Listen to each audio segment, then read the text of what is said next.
like a kid at the end, bro. We're just in someone's driveway posted up. Last minute resort. This is bad. All right, you're good to stop there. Stop there.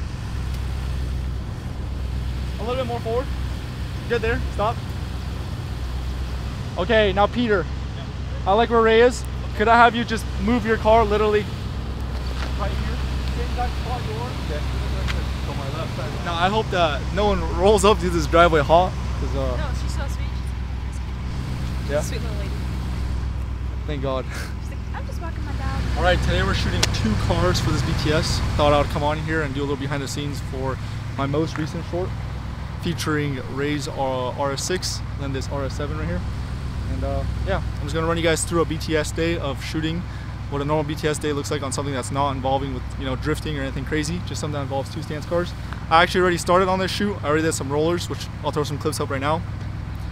Okay. As you guys can see, those went pretty fire. We're shooting in North Bend today, sunset, and yeah, it's been turning out pretty good. We got our second spot, or our first stance spot right now. This is overlooking Mount C up there. Super dope spot. I've used this spot once for like a feature shooting some G-Wagons for a client, but it was at like 3 p.m. and the lighting was complete trash, so I decided to give it a shot with sunset here, and honestly it looks super good. I have about 30 minutes of playtime before the sun is completely down, so I'm going to try to just knock out as much shots as I can, and then I'll run you guys through some more things like settings and gear. But while I'm at this spot, I'm just going to get to shooting. Last time I shot here, this was still a gravel lot, it wasn't paved. And our first spot originally was a gravel road that was like down the road 10 minutes, but like the first 5 minutes that we got there was 4 cars that passed us on a road that should have like 0 cars. So we decided to opt for this spot. This is a plan B, and now we're here. So this is the importance of having 2 spots ready to go before you start your shoot, just in case the first one doesn't work out. If I didn't plan this spot, we would have been screwed, because we're shooting sunset and we got, like I said, 30 minutes of light, so there would have been no other options. We would have been hunting right now. So yeah, pretty sick spot though.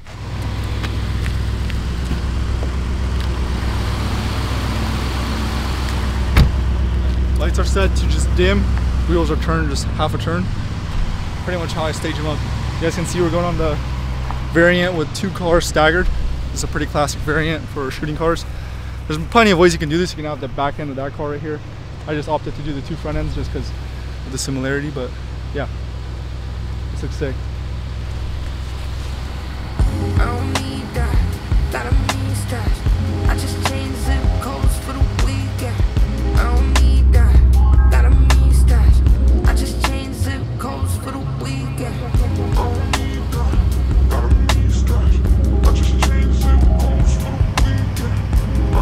Tip number 1, whenever you shoot a car, always have the wheels facing with the car. I'm gonna switch up shooting the RS7 from this angle, where it's facing that way, you know? I'm gonna be shooting it this way.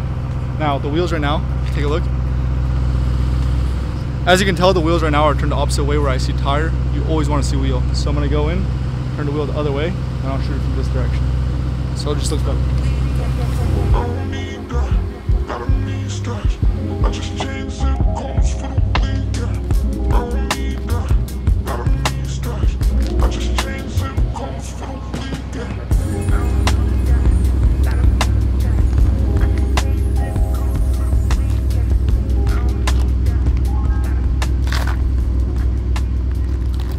Let's see. Let's have a vault following. Okay. So Peter, you'll go first. Okay. Vault following. Be relatively close. Yeah, flyby. okay. And pass me some speed. From? You guys can literally just turn this way. I'm gonna walk that way, probably like I don't know, a few hundred feet. How fast do you want us going? Like 60 miles an hour? 80? 60 would be perfect. You guys can hit 60. That'd be awesome. 60 then. Yeah. Anything faster is a treat. You know. Got it. So. And then just turn around over there. Then yeah, same thing. We'll have you guys staged up right there. 2 of you guys. Originally, this was supposed to get shot earlier on in the day, but we kind of got caught up doing rollers, just because of how far the road was. So we're gonna opt to shoot it right now. I'm just gonna trump the ISO. Hopefully I can make it bright enough where it looks like the sun is still out, and then just tie it in. I think this is gonna be such a fast shot that no one will really realize that, you know, it was a flyby that was shot later in the day. But after that, I'm gonna have them both park up, one facing forwards, one facing backwards on this road that is pretty dead until now. I'm gonna park up one facing forward, one facing backward, do a few shots like that. Hopefully that turns out good, and then pretty much done with the daylight section for this video. So yeah, they're ready. I'm gonna go get prepped for the shot, and then get going. I'm gonna crank up the white balance right now. I'm shooting at 6,800, which is desperate. That is down bad, but you gotta do what you gotta do sometimes. You know, whatever makes this 10 bit easier to color grade. But yeah, let me make sure my COP is good.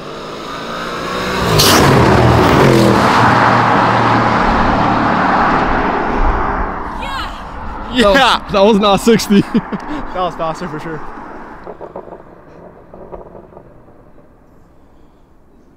Absolutely not. That was fire. Okay, let's do one more.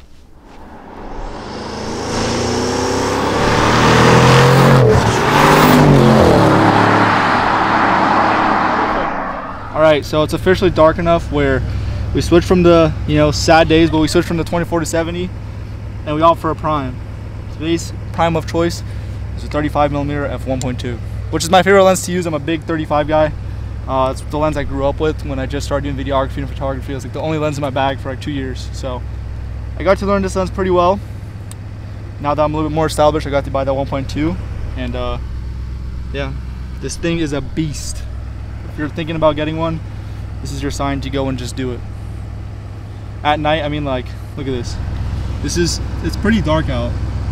I would be shooting ISO 1000 in this scenario, and it's like dark blue hour. Crazy. So knock these shots out and then do the parking garage shots.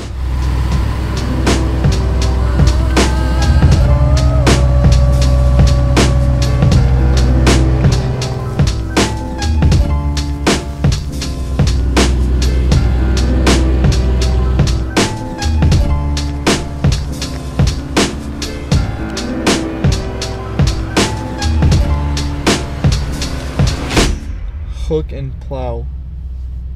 That's a crazy name. It's a crazy name for a restaurant, bro. Hook and Plow. Hook and Plow, bro. That's built different. Are they closed? They're closed right now, so this looks promising.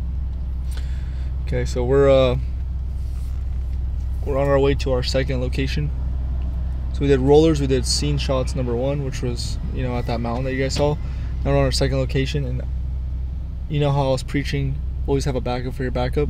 We decided to opt for this spot. This is a plan B. This is the importance of having 2 spots ready to go before you start your shoot, just in case the first one doesn't work out. I had a backup for my backup, and that backup failed, and so did the main one. So now we're at spot number 3, and it's also a bust. This looks like Look. So South Lake Union. Where's that? South Lake Union's nice. It's right there. It's right here. You wanna try South Lake Union? I don't know what they have there, but we can try. Looks fire. I'm Let's looking go. on South Lake Union, TikTok, South and Lake there's people shooting cars there. A wife came in clutch. South Lake Union, here we come, baby. I told you TikTok is a good app. If that doesn't. No, we're gonna get. Okay, if South Lake Union fails, we're gonna go to Hook and Plow, which is it's 12 minutes away, so it's right there. It's 12 minutes away. So far. How far is South Lake? This one is Hook and Plow is 6 minutes away. Are we going in the right direction? Hook and Plow sounds more sketchy than South Lake. Hook and Plow is a nice family establishment for a restaurant, okay?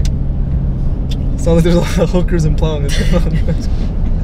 That's a spot, yo. That's an underground spot. That's a spot. Alright. We're either going to South Lake Union or we're going to Hook and Plow. You guys will see in the next shots. Oh my god, bro. Oh, hell no. Scooters are grimy, bro. Freaking Seattle. Damn crackheads. I'm gonna move these Johns, but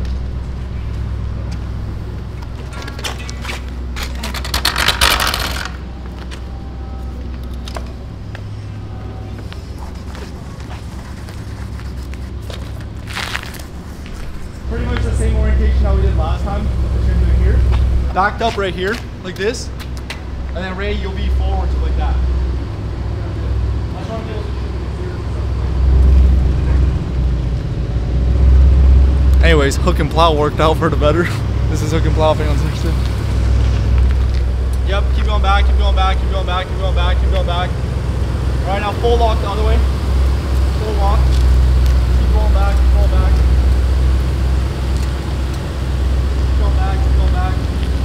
Keep it up, keep it up, keep going, keep going. You're gonna be on the white. Straighten your wheel up. Go back. Stop there.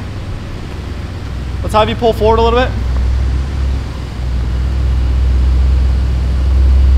good there. All right, you're good there. Ray, get you here, full off.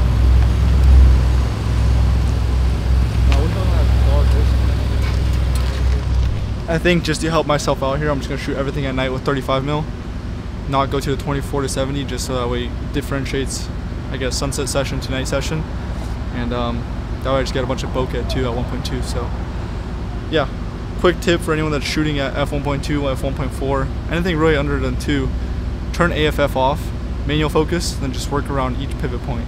Do not have AFF on. Turn off your autofocus, just manual focus it, stay away the same distance through a camera, and just shoot that way.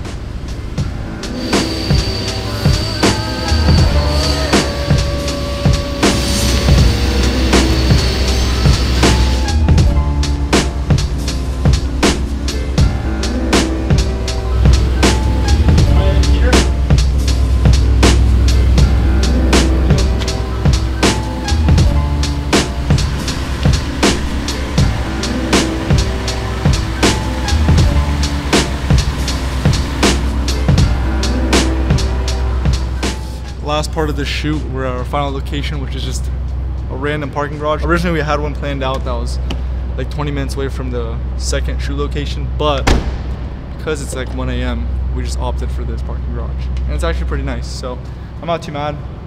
We got both Audis staged up looking at each other right now, and then because these RS cars or these newer Audis have sequences, when you unlock your car it like goes on the front headlights and the rear taillights. I'm gonna try to utilize that, kind of build suspense in the intro, dropping into the forward shots. So yeah, you'll better understand this concept when it comes out in the final video. Kind of hard to explain, and it's kind of late to explain it, but essentially it's just gonna be both of them looking at each other, both cars looking at each other, and then as soon as they start up, they just fly by straight to the forward shots. It's kind of the thought process behind it, but yeah. Final part of the day, hopefully it goes good, and get home at a reasonable time.